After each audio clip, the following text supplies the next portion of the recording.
Welcome back to our series on Plato's Republic.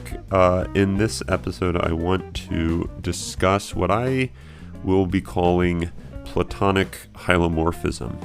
And I believe Book 3 begins to introduce the reader to the notion of hylomorphism. Now, Plato never uses that word, but the concept is all over, not just the Republic, but I think many of his other dialogues, the Phaedo especially. I think what hylomorphism is that there are two fundamentally different ways of understanding or explaining something and showing that both are necessary for a complete picture. And so to interpret Plato as a dualist, or as what's commonly known as a substance dualist, where he takes the soul and the body to be these different things that are extrinsically related, is, I think, just a bad interpretation of what Plato's up to. And I believe Book 3 gives us evidence for that, because what you get is that the guardian, in order to order society justly, or for an individual to be just, they need to be able to know what order is. And how they come to know what order is through themselves being ordered. And that is what education brings about. Education is the formation of an orderly existence. And there are different ways that the human can have an orderly existence, or stating it with the vocabulary of the Republic, there are different ways for the human being to be just. They can have a just soul. They can have a just body, meaning their soul can be formed well and their body can be formed well. And these are really two different ways of forming an individual. But the thing to note is that there are two different ways of forming an individual, but they're not forming two different things. So it's not that the formation of the body and the formation of the soul are really formation of two different things. It's two different ways of forming the same individual. And so within the Republic, what you get that there's a distinction. There's two forms of education, broadly construed, that are discussed within this book. The first being the musical education. One way to frame that or think of that is as education of the soul, and then the other is physical training or physical education, which is, you could say, education of the body. Now, however, what needs to be realized is that the distinction between the education of the soul and the education of the body is not exactly a sharp distinction, in that to educate the soul is something that is completely irrelevant to the body, nor is education of the body completely irrelevant to the soul. And when I say education of the soul and education of the body, the former might seem intelligible, like we probably have some vague, loose handle on what it is to educate the soul. But what does it mean to educate the body?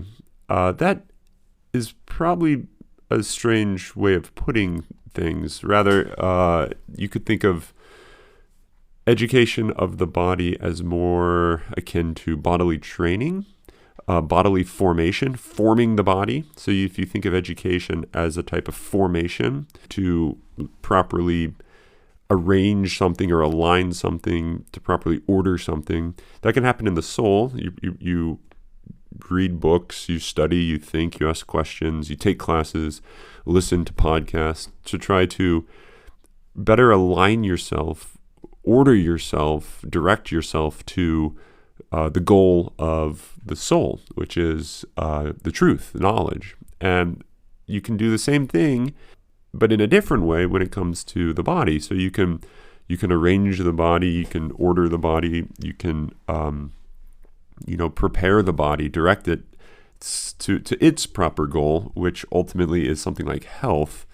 And the relationship between the bodily education and spiritual education, maybe, or psychological. The Greek word psyche is coming from where we get psychological, has its etymology, or it's the etymological root of soul.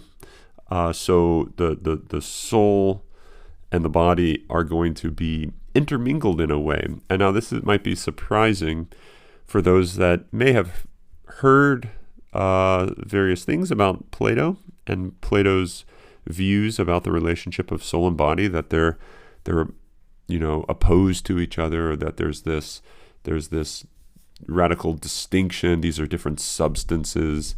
I don't think that's the right way to think of Plato at all. I think that's actually a very incorrect view. Now, it's maybe understandable because there is a very long tradition for taking Plato to be such a dualist. By dualist, what I mean is dual, that he believes that there are these two entities, the body and the soul, and that they are merely related, or they are related merely in an extrinsic manner. But I don't think that that's true. And what we're going to see as the Republic unfolds for us, and we'll already see this in Book 3, is that the relationship between the soul and the body is a rather complex one. It's probably similar to the relationship between, you think about a musical composition. So you have the different notes.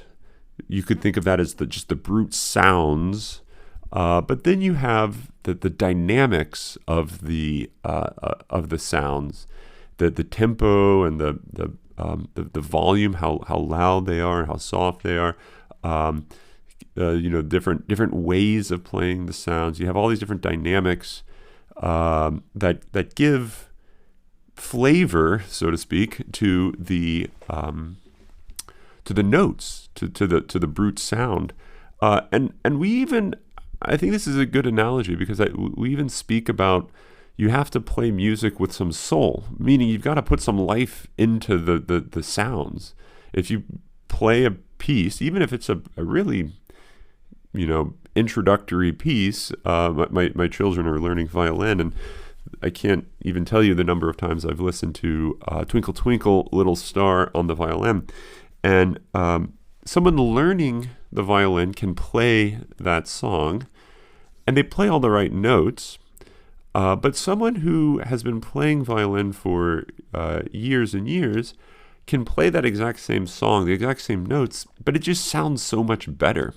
There's more life to the way that one of the that one player puts in than the other, and so I think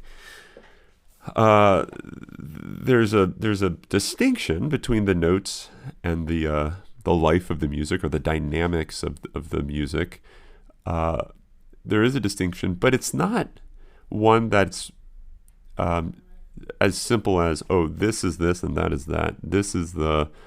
These are the notes over here, and those are the dynamics over there. Because I think you have to have both of these things kind of overlapping in a way, right? So you just as you don't have words and letters, you could think of letters or ink. Better analogy. Think of the ink that's on the page in your book. You could think of the ink as like the body, and the words, the formation, the structure, the organization of the ink is like the soul in a certain sense. This is just an analogy, and so the words are a combination of ink and arrangement, or ink and organization. And so, granted, there is a distinction, but the distinction isn't one where ink is one type of object and the organization is a different type of object. Rather, there's only one object, namely what's on the page in front of you. But that one object can be distinguished internally or within itself. And so I think it only makes sense that if this is really your view of the world, that there is something which has within itself a distinction. There is this unity, which is the world, that has within itself, in its being one thing, a type of distinction, then you would want to talk about two aspects of that individual, the formal aspect and the physical aspect. And I think that's what Book 3 is introducing. It's introducing the formal aspect through the analogy or the example of musical education. And we'll talk about what it means to be educated musically. And then physical education. And that's I think a distinction that maps onto, or a distinction that reveals that there is unity and distinction. And so to think of Plato as a substance dualist that takes these two things to be radically separate and only extrinsically related would be really foolish, I think. Now, I don't mean to critique anyone who actually might think this way about Plato. I'm just trying to challenge you to rethink maybe why that might not be the best way to read Plato. In fact, a lot of the Platonic dialogues, especially the Phaedo, comes to life in a whole new way once you start to entertain the possibility that Plato is more akin to what might be thought of as a hylomorphist, because of the fact that you get this unity espousing a distinction. And so there's a type of paradox built into the very nature of physical being. The physical world is something that's this union of opposites, or this unification of two things that seem different. It's the sameness of these two different things into a single life. And now, returning to what we've been talking about in books 1 and book 2, is that unification of the many things into a single life, that's just what justice does.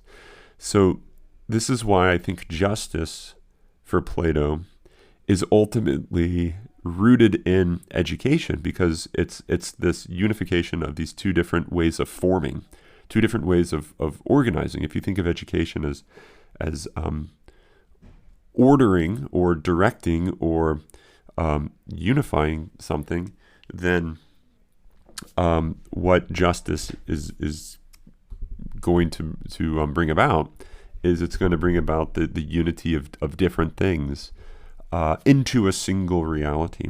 And this happens in many different contexts. As we've already talked about, this is the case for the individual human and for the polis, the city.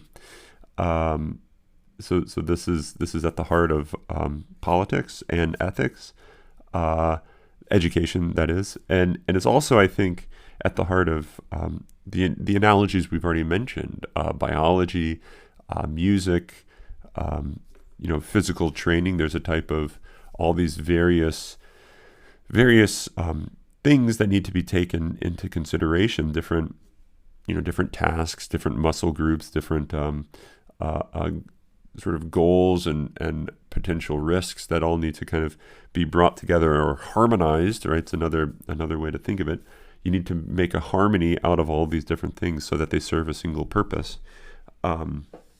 This, I think, is at the root of almost every human endeavor. And so if that notion of bringing harmony out of disharmony, or order out of disorder, is justice, and that's also what education is, then it turns out that justice is education. And if education is ultimately fulfilled in knowledge, then justice finds its fulfillment also in knowledge. So this is something I think we're going to want to keep in mind as we proceed, namely not to think of Plato as espousing a Platonic dualism, but something more like what I'll refer to as a Platonic Hylomorphism, something like a unity of opposites that doesn't forfeit the unity for the sake of distinction, nor does it reduce or get rid of distinction for the sake of unity. Rather, both these things are held together in a way, and that's what justice is. Justice is holding these two as one. It's something that's very significant and yet also at the same time very mysterious.